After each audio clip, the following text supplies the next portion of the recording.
Our topic for today is which short stories will leave you breathless? This is a super popular answer that someone posted without revealing their identity. Oil of Dog by Ambrose Bierce. My name is Boffer Bings.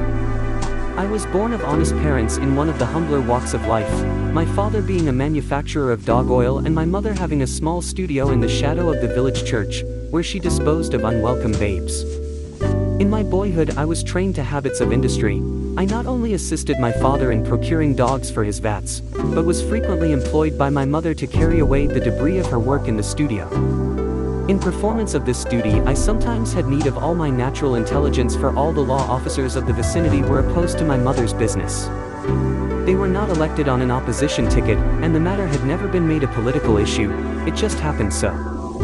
My father's business of making dog oil was, naturally, less unpopular, though the owners of missing dogs sometimes regarded him with suspicion, which was reflected, to some extent, upon me. My father had, as silent partners, all the physicians of the town, who seldom wrote a prescription which did not contain what they were pleased to designate as _OL. Can. It is really the most valuable medicine ever discovered. But most persons are unwilling to make personal sacrifices for the afflicted, and it was evident that many of the fattest dogs in town had been forbidden to play with me, a fact which pained my young sensibilities, and at one time came near driving me to become a pirate. Looking back upon those days, I cannot but regret, at times, that by indirectly bringing my beloved parents to their death I was the author of misfortunes profoundly affecting my future. One evening while passing my father's oil factory with the body of a foundling from my mother's studio, I saw a constable who seemed to be closely watching my movements. Young as I was, I had learned that a constable's acts, of whatever apparent character, are prompted by the most reprehensible motives, and I avoided him by dodging into the oilery by a side door which happened to stand ajar. I locked it at once and was alone with my dead. My father had retired for the night. The only light in the place came from the furnace, which glowed a deep, rich crimson under one of the vats, casting ruddy reflections on the walls. Within the cauldron the oil still rolled in indolent ebullition, occasionally pushing to the surface a piece of dog. Seating myself to wait for the constable to go away, I held the naked body of the foundling in my lap and tenderly stroked its short, silken hair. Ah, how beautiful it was! Even at that early age I was passionately fond of children, and as I looked upon this cherub I could almost find it in my heart to wish that the small, red wound upon its breast, the work of my dear mother, had not been mortal. It had been my custom to throw the babes into the river which nature had thoughtfully provided for the purpose, but that night I did not dare to leave the oilery for fear of the constable. After all, I said to myself, it cannot greatly matter if I put it into this cauldron. My father will never know the bones from those of a puppy, and the few deaths which may result from administering another kind of oil for the incomparable _OL. Can. Are not important in a population which increases so rapidly.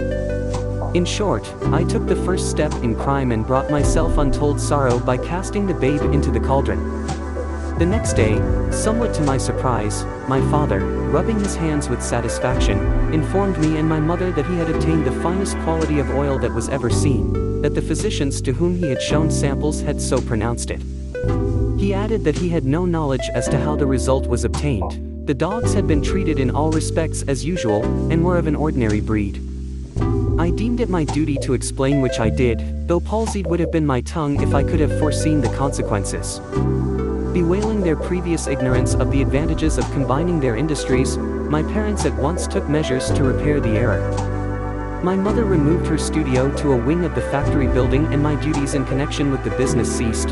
I was no longer required to dispose of the bodies of the small superfluous, and there was no need of alluring dogs to their doom, for my father discarded them altogether, though they still had an honorable place in the name of the oil. So suddenly thrown into idleness, I might naturally have been expected to become vicious and dissolute, but I did not. The holy influence of my dear mother was ever about me to protect me from the temptations which beset youth, and my father was a deacon in a church. Alas, that through my fault these estimable persons should have come to so bad an end. Finding a double profit in her business, my mother now devoted herself to it with a new assiduity. She removed not only superfluous and unwelcome babes to order, but went out into the highways and byways, gathering in children of a larger growth, and even such adults as she could entice to the oilery. Thanks for watching, and don't forget to hit that like button and subscribe. My father, too, enamored of the superior quality of oil produced, purveyed for his vats with diligence and zeal. The conversion of their neighbors into dog oil became, in short, the one passion of their lives, and absorbing and overwhelming greed took possession of their souls and served them in place of a hope in heaven by which, also, they were inspired. So enterprising had they now become that a public meeting was held and resolutions passed severely censuring them. It was intimated by the chairman that any further raids upon the population would be met in a spirit of hostility. My poor parents left the meeting broken-hearted, desperate and, I believe, not altogether sane. Anyhow, I deemed it prudent not to enter the oilery with them that night, but slept outside in a stable. At about midnight some mysterious impulse caused me to rise and peer through a window into the furnace room, where I knew my father now slept. The fires were burning as brightly as if the following day's harvest had been expected to be abundant. One of the large cauldrons was slowly walloping, with a mysterious appearance of self-restraint, as if it bided its time to put forth its full energy.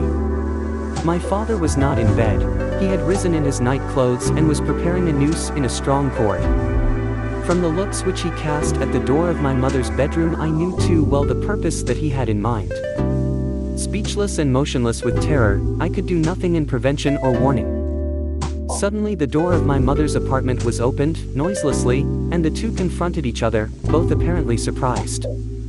The lady, also, was in her night clothes, and she held in her right hand the tool of her trade, a long, narrow-bladed dagger. She, too, had been unable to deny herself the last profit which the unfriendly action of the citizens and my absence had left her. For one instant they looked into each other's blazing eyes and then sprang together with indescribable fury. Round and round the room they struggled, the man cursing, the woman shrieking, both fighting like demons, she to strike him with the dagger, he to strangle her with his great bare hands. I know not how long I had the unhappiness to observe this disagreeable instance of domestic infelicity, but at last, after a more than usually vigorous struggle, the combatants suddenly moved apart. My father's breast and my mother's weapon showed evidences of contact. For another instant they glared at each other in the most unamiable way. Then my poor, wounded father, feeling the hand of death upon him, leaped forward, unmindful of resistance, grasped my dear mother in his arms, dragged her to the side of the boiling cauldron, collected all his failing energies, and sprang in with her. In a moment, both had disappeared and were adding their oil to that of the committee of citizens who had called the day before with an invitation to the public meeting. Convinced that these unhappy events closed to me every avenue to an honorable career in that town, I removed to the famous city of Odomwi, where these memoirs are written with a heart full of remorse for a heedless act entailing so dismal a commercial disaster. Thanks for watching, and don't forget to hit that like button and subscribe.